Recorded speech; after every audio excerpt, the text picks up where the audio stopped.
Attack on Titan Season 4 Part 2 is arguably as good as the first one, in terms of writing that is. Now, I don't know how, but it seems like Mappa doesn't miss, because it's phenomenal. All the characters getting enough screen time to get fleshed out properly, although it's not done perfect, it's still there, and they have struggle and depth. And finally, I feel like Armin is a solid person, although I still personally hate him.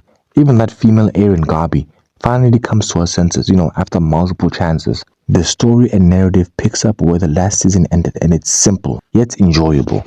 Now, the fast-paced gripping action at the beginning is blended well with the following slowed narrative, but I'd say that the first and second half, which are fast-paced and slow-paced, blends well, while the third half may feel a bit tedious and dragged a bit, but it's not that much of a problem. Mappa carries on with its fantastic atmosphere building.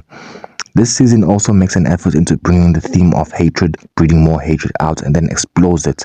And the solution being that we just have to sit down together and understand each other. Now, everything I've mentioned easily makes this season a 10 out of 10, but there's just three issues that I have. First of all, from a writing standpoint, previously I praised the show for creating conflict and then blurring the line of right and wrong, and then letting the viewers decide who's in the right and who's in the wrong. But the narrative this time clearly shifts to one side and damn near tells you who's the bad guy, which I deem is wrong. My second issue is the time thing. Apparently, Eren gained this ability that allows him to view into the future, and this was like roughly 4 years ago.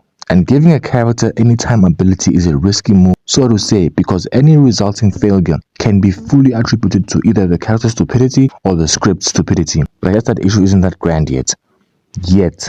And finally, my last issue with the season is I remember saying in season 3 or 2 that the show is juggling a very serious theme and does a good job, but that I can't help but feel some power of friendship vibe being sprinkled in like some fairy dust. Well then, in this season, the power of friendship is outright thrown and baked into the story, and in fact is the driving force for the following narrative, which again I feel is wrong. Now, I don't want to push my ideology onto others and say that Aaron is right, but him being stopped for other reasons I would have gotten behind. But this kumbaya bullshit just leaves a sour taste in my mouth. But yeah, this season was phenomenal. There's no complaints, and I definitely see it having some rewatchability, even though you just have to watch the whole thing. Anyway,